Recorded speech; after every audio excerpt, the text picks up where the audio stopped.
بركة وفقد موجع. Semua yang rawuh pada malam hari ini khususnya bahwa jika nanti terjadi duel di pengadilan, saya yang akan terlibat. Dan saya sudah diundang oleh Cyberkrim Polda Sulteng. Sudah ada surat pemanggilan buat saya. Tapi saya sudah memasrahkan ke kuasa hukum saya. Sementara masih kami nasihati jangan diteruskan. Karena ini dorongan yang sangat kuat oleh orang-orang hebat. Gubernurnya tok itu ada 5, ya. Belum lagi polda-polda setempat, ya. Belum lagi yang ada di Jakarta. Sampai Mabes Polri saja itu kewalahan. Intinya nanti ini akan menjadi peristiwa penting, ya. Dan inilah yang kami tunggu-tunggu. Tetapi kalau bisa hindari saja, itu loh.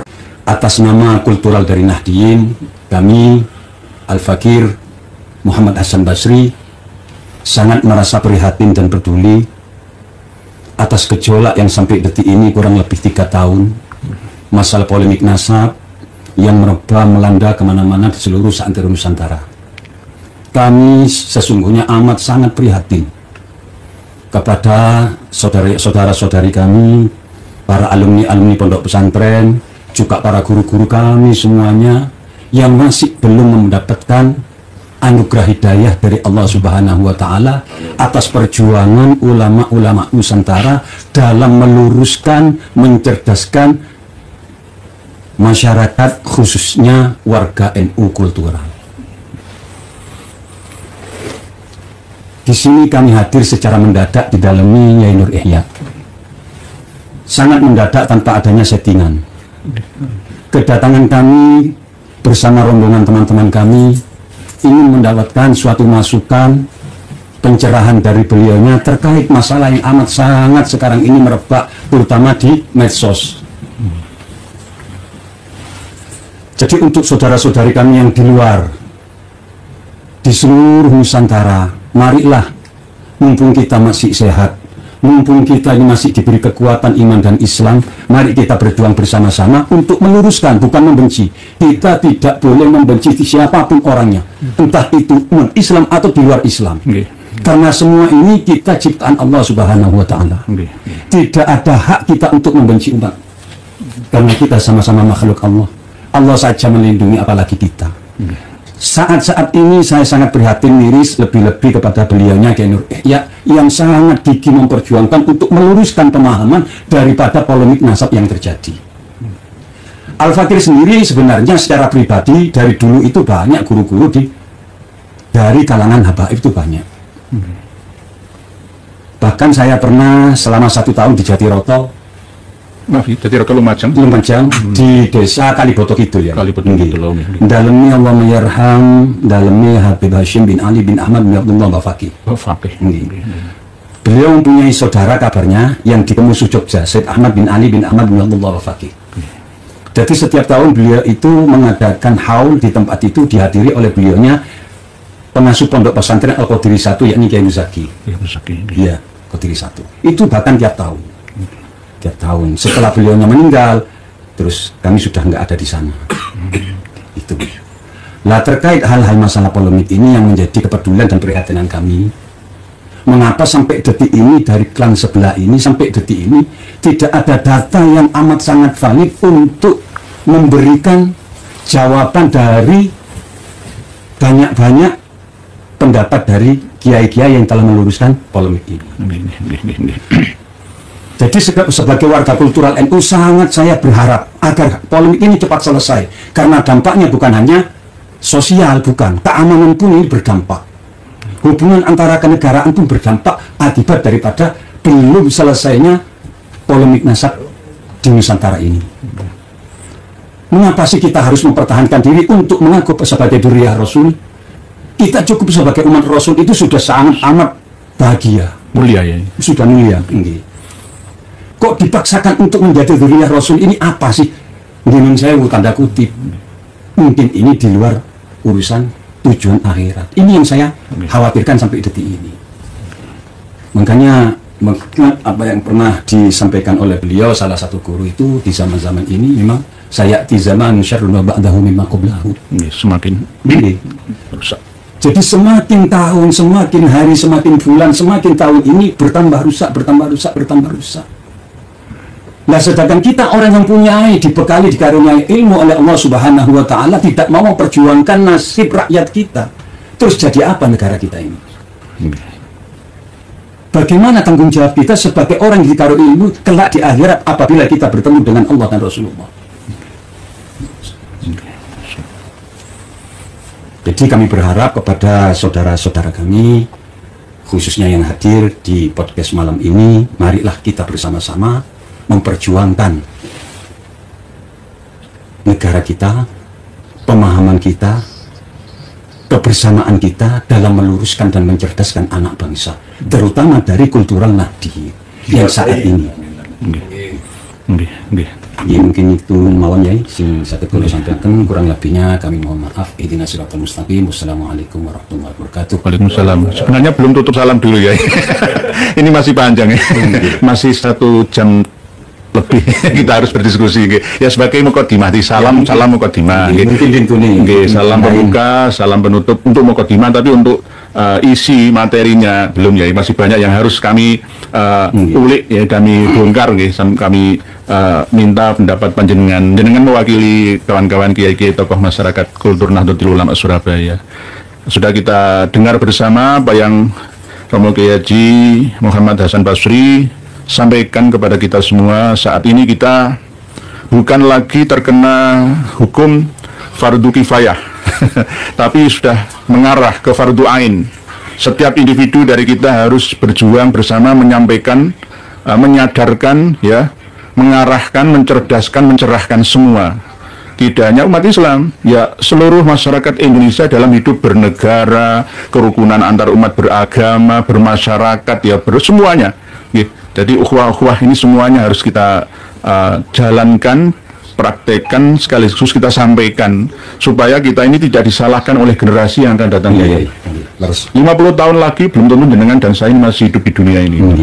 Gitu. Belum tentu kita ini sudah kepala 5. 100 itu kan orang kota nih. Kalau orang Tibet, India, di atas Gunung Himalaya atau di Pakistan itu ada yang 120, 125 itu biasanya. Kalau di Surabaya gini. Dikasih tambah 25 tahun, Alhamdulillah, seandainya nggih.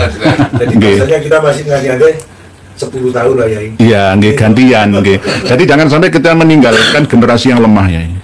Lemah akidahnya, lemah ekonominya, lemah keilmuannya semua. Jadi sudah dipesan oleh Allah Ta'ala dalam surat An-Nisa itu. Jadi jangan sampai kita meninggalkan generasi yang lemah, ya tidak lemah ekonominya saja, tapi juga lemah imannya, lemah syariahnya, ibadahnya, lemah akhlakul karimahnya, dan semuanya. Jangan sampai. Jika kita diam di saat kita masih hidup, ya maka kita akan disalahkan oleh generasi yang akan datang. Wong dulu Yai Muhammad Hasan Basri yang menengahi kok oleh. Berarti dengan diamnya panjenengan terhadap masalah atau polemik nasabah alawi ini berarti jenengan setuju. Alamatur ridho kan sukut ya, ijma sukuti ya. Jadi berarti jenengan oke kan gitu lah. Akan disalahkan oleh santri-santri kita yang akan datang. Oleh sebab itu nunggu kapan lagi. Tetap yang beliau sampaikan ini sudah kesatria, ya, ini tidak membenci, tidak memusuhi siapa saja yang kontra dengan kita. Kita tetap menyayangi semuanya. Kok manusia ya ini, lawang hewan saja kita sayangi. Mau nyembelih korban ya bismillah, gak boleh langsung ditetek mati yang mau membunuh apapun harus atas nama Allah, karena dihalalkan oleh Allah, minta halal dari Allah. Tidak kita semena-mena membunuh nyamuk, membunuh semut. Ini ajaran Islam rahmatan lil alamin. Apalagi dengan habaib. Jangan takut. Ya, nanti jika habaib sudah sadar, sudah taubatan nasuha, tidak lagi menyampaikan khurafatnya, sudah taslim, ya sudah, biarkan sebagai cucu Nabi itu diyakini dalam lingkup internalnya mereka saja lah. Baru kita bersaudara, tetap bersaudara. Dan jangan sampai kiai-kiai ketika kumpul bersama dengan habaib itu merasa kecil hati, minder, rendah diri, jangan ya. Sejajar. Kalau bisa malah lebih tinggi. Bukan sombong lagi, nyombongi mau sombong kau oleh. Nah, nanti kalau orang sombong di ngisori, oh tambah sombongi. Nah, ini akhirnya tidak mendidik. Bagian dari sodako. Nggih, bagian dari. Malah tambah ngelunjak. Karena kita selama ini diam ya, akhirnya semua dirampasi. Sokip Gresik, Sokip Solo, Sokip Malang, Sokip Situbondo, Sokip Banyuwangi, Sokip Jakarta, dan seterusnya. Nunggu. Nanti kalau Sokip ini bukan sahabat loh ya. Sokip sahabat betul masalah. Pemilik. Berarti jenengan Surabaya kontrak habis. Jenengan itu nggak punya hal, kan kontrak kok pemilik Surabaya itu Habib dari Gubah Ngambel kok, ya kan? Nah, apalagi Habib Boto Putih Bafakih misalkan ya, jenengan Kertopaten ya, dekat dengan Pegirian Boto Putih itu. Jadi nanti semuanya Kertopaten yang milik Bafakih. Tadi Bafakih itu Habib Syekh bin Ahmad Bafakih, Sohib Pegirian. Sekarang kan sudah Sohib Boto Putih. Lawang Khol Boto Putih itu bukan Sunan Lanang Dangiran, mboten kok, ya kan? Kan langsung ya Habib dua dari marga Bafakih itu. Lah ini kan berarti mulai nanti akan bergeser ke utaranya sedikit, yakni Ngambel. Kan sudah ada kalau Gubah Ngambel. Mbah Said Ali tenggelamkan nanti. Ya yang ada itu ya kalau Ngambel ya Habib dari Ngambel, Gubah Ngambel itu. Gresik sudah, ya kan? Abu Bakar bin Muhammad As-Saqqaf, ya. Sidoarjo yang belum. Nah ini kan terus akan merembet kemana-mana. Setiap kota. Nanti akan ditulis sebuah kitab plus sejarahnya bahwa benar-benar mereka itu berjuang mengusir Belanda dan Jepang dari Nusantara. Yang memerdekakan Indonesia itu mereka. Terus kita bisa apa? Kita sudah mati semua ya. Kalau kita masih hidup sekarang ini ya masih bisa bersuara. Ya. Kalau mati semua terus siapa yang akan peduli dengan sejarah bangsa? Yang menyangkut masalah agama juga. Kalau hanya masalah pemanis bicara atau abang-abangi lambi itu nggak masalah. Misalkan wah Surabaya Surul Bahi yang misalkan ya Rasulullah SAW tawaf setiap malam di kota Surabaya. Nah pemanis ya lambi aja itu ibarat ini nggak apa-apa. Tapi kalau sudah benar-benar itu dicatat pada satu kitab ya diyakini ya nanti terus-menerus yang mempelajari bukan dari kalangan keluarga internal Mbak Alawi saja, tapi ya orang-orang kita, kiai juga, santri-santri kita juga, apalagi santri-santri Nahdliyin ini kurang waspada, khusnudon saja, pokoknya khusnudon terus bener, taslim terus nggak ada yang namanya salah, Habib itu sudah bener semua. Nah inilah yang berbahaya. Terus itu tidak hanya untuk wilayah Surabaya, Jawa Timur saja, Madura tidak, tapi seluruh Nusantara.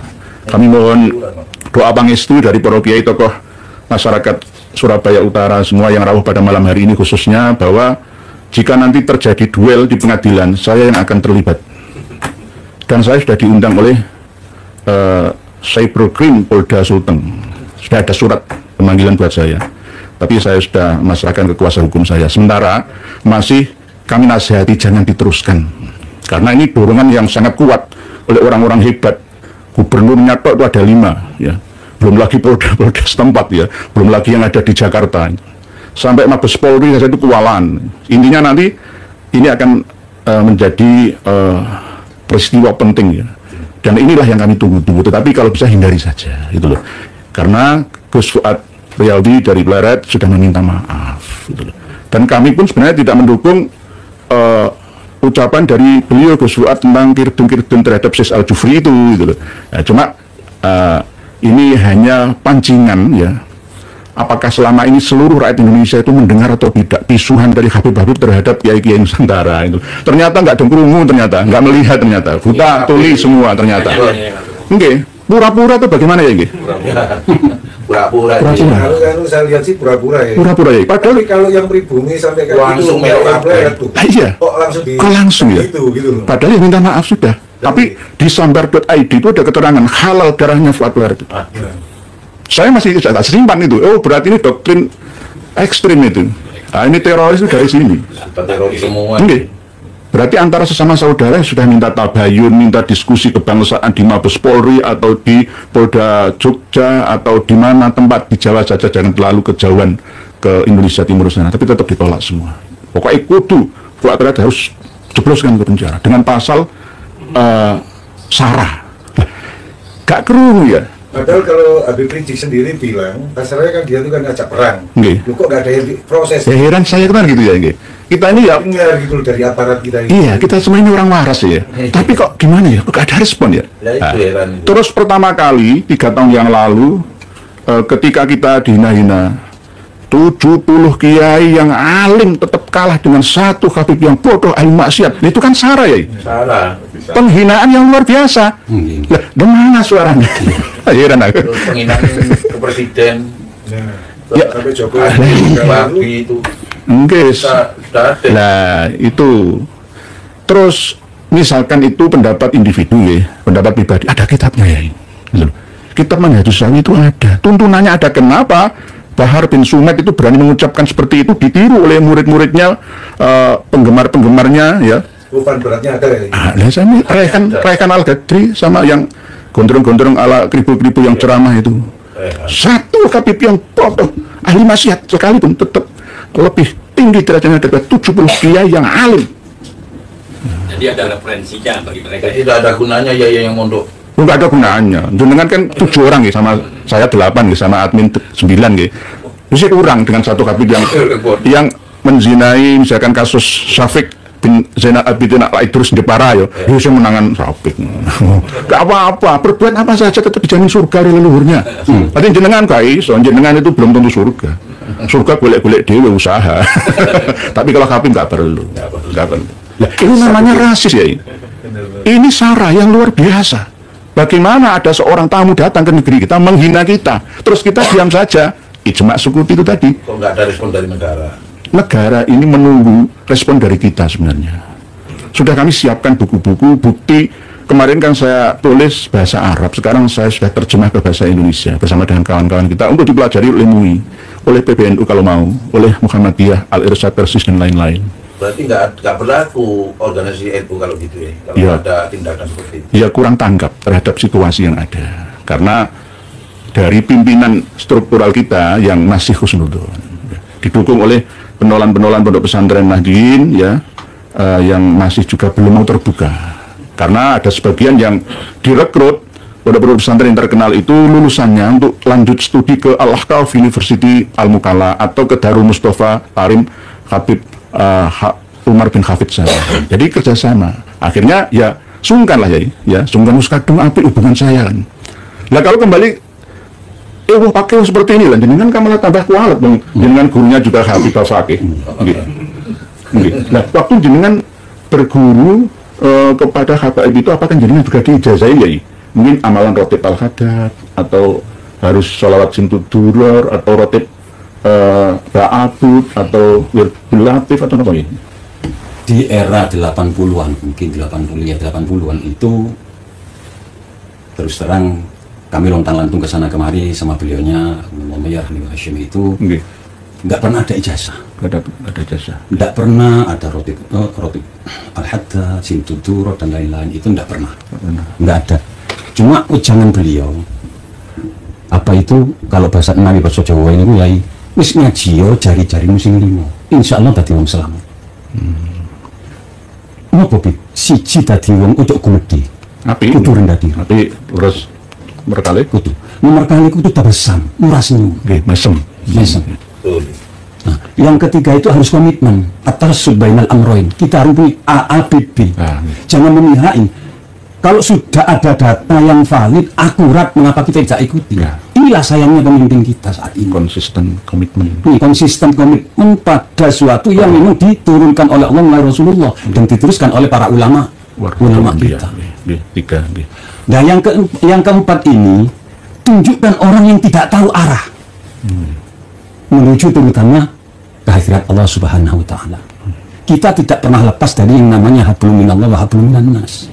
Kita dikaruniai kesehatan, marilah kita bantu dengan kesehatan kita. Kalau kita nggak punya ilmu, apa yang kita punya, ayo kita bantu, tumbuhkan jiwa sosial kita. Nah, dan yang kelima, saing jenengan.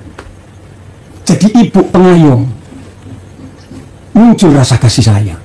Wis ngaji iku insya Allah selamat. Ya ini semua pelajaran ini ono yang tanah Jawa. Leluhur tanah Jawa itu seperti itu ajarannya. Ngaji jari-jari musim limo. Terus ojo macem-macem. Ngoten ya. Jadi nggak ada Rotibul Haddad. Rotibul Haddad ini saya mengenal ini tahun 2005 mungkin, 2005.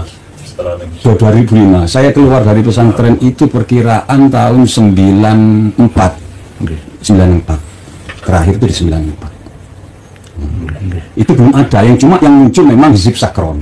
Sakron. Nah, yang paling saya gemari dulu itu Hizbun Nasr punyanya Syekh Qadir Jalani. Hizbun Nasr saya bilang Anas ini niku wonten. Niku sing Hizbul Bahar niku. Niku sing sering memang dulunya wis saiki gak isi-isiban, wis selawat ae sing adem nggih, nggih. Kulo nggih ngoten ya. Kulo riyen niku Hizb sampai sono nggih. Hizb Ghazali, Hizb Nawawi, Hizb gak karo-karuan iki. Kulo bingung nggih. Jadi ini pengumuman untuk para santri di pesantren Salafiyah Nahdlatul Ulama itu, ini kan tajrib sudah teruji. Kita ini pernah ngaji seperti kitab Syamsul Ma'ar, itu zamannya berbeda. Kita harus menyesuaikan tuntutan keadaan zaman. Jadi yang panjenengan sampaikan dari guru panjenengan dari Markabah Fakih Habib Alawi itu nggak ada salahnya. Saya Hari 5 itu walaupun secara khusus tidak tercatat dalam satu kitab, tetapi isinya itu merangkum, ya, bagus isinya itu. Nggak apa-apa diamalkan. Nah, saat ini mengapa saya prihatin juga pemuda-pemudi kita, terutama kultur NU. Ini yang sangat prihatin. Makanya kita bersyukur, mari, mumpung ada sesepuh-sesepuh kita yang mau membuka sejarah kebenaran Nusantara. Kalau seandainya tidak ada beliau-beliau, mau kemana kita? Sedangkan kita dalam Quran, mungkin saya mengingat itu pendapat dari Nabiullah Ibrahim. Marilah kita tinggalkan kenangan kepada pemuda-pemudi kita, kenangan yang membawa kemaslahatan dan kemanfaatan. Nah, kalau yang sesepuh sudah ingin apa? Jangan sampai menyalahkan orang lain apabila negara yang makmur remah ripah loh jinawi toto tentang Kertorajo ini direbut oleh orang lain. Kita hanya gigit jari nanti. Nah, saya waktu itu melihat podcastnya Kiai dengan salah satu tokoh yang dari Malang, yang dari mana itu, Banyuwangi, Kiai Sinten yang SHMH itu ya. Oh, nah, sebenarnya saya sangat mencerdaskan, sangat memberikan edukasi masukan masalah ya diletakkan masalah kok Ahlul Bait itu menurut terminologi Al-Qur'an. Nah, sedangkan itu semua sudah dibeberkan. Lama ya. Data ini sudah data jaluk kita virus tumpuan sudah valid, sudah baku. Cuman sayangnya ya, mohon maaf tadi menyinggung masalah negara. Negara ini ngapunten ikan kata, mohon maaf yang sebesarnya. Negara mau turun tangan, masih di sini ada yang otoritasnya, yakni PBNU dan MUI. Takut menyalahi aturan, kemungkinan seperti itu. Untuk keagamaan kan sudah dihandle oleh PBNU dan MUI, mungkin bisa seperti itu, bisa seperti itu. Nah, sedangkan untuk keamanan memang negara harus hadir untuk ini. Cuma seandainya ini sudah kadung seperti ini, kok negara masih diam? Apa jadinya kita nanti? Kalau ini terus-terusan seperti ini, karena ini sudah merebak kemana-mana sudah.